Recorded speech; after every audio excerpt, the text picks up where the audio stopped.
உத்தரப்பிரதேச விவசாயிகளின் துயரத்துக்கு மத்திய அரசுதான் காரணம் என்று முதல்வர் மாயாவதி குற்றம் சாட்டியுள்ளார். உத்தரப்பிரதேச மாநிலம் கிரேட்டர் நொய்டாவில் உள்ள பட்டா பர்சால் கிராமத்தில் நிலங்களை அரசு கையகப்படுத்தியதை கண்டித்து விவசாயிகள் நடத்திய போராட்டம் கலவரமாக மாறியதில் 4 பேர் உயிரிழந்தனர். அதைத் தொடர்ந்து ஆளும் பகுஜன் சமாஜ் கட்சிக்கு எதிராக காங்கிரஸ், பாரதிய ஜனதா, சமாஜ்வாடி உள்ளிட்ட எதிர்க்கட்சிகள் வரிந்து கட்டிக்கொண்டு களமிறங்கின.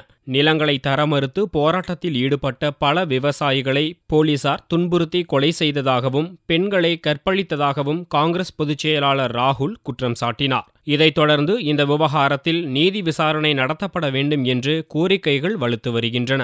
இந்நிலையில் சண்டிகரில் நடந்த பகுஜன் சமாஜ் கட்சி மாநாட்டில் மாயாவதி கலந்து கொண்டு பேசும்போது விவசாயிகளின் போராட்டத்தை காங்கிரஸ் தூண்டிவிடுவதாகவும் தன் கட்சியை அழிக்க எதிர்க்கட்சிகள் சதி செய்வதாகவும் குற்றம் சாட்டினார்.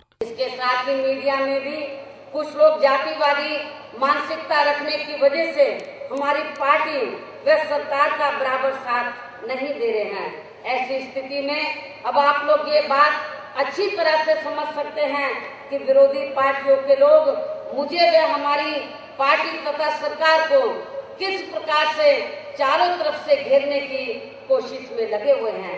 பஞ்சாப், ஹரியானா, ஹிமாச்சல பிரதேசம், ஜம்மு காஷ்மீர் உள்ளிட்ட மாநிலங்களைச் சேர்ந்த தொண்டர்கள் மாநாட்டில் கலந்து கொண்டனர். அடுத்த ஆண்டு நடக்கவிருக்கும் பஞ்சாப் சட்டசபை தேர்தலில் பகுஜன் சமாஜ் கட்சி தனித்து போட்டியிடுவது என்றும் இக்கூட்டத்தில் முடிவு செய்யப்பட்டது.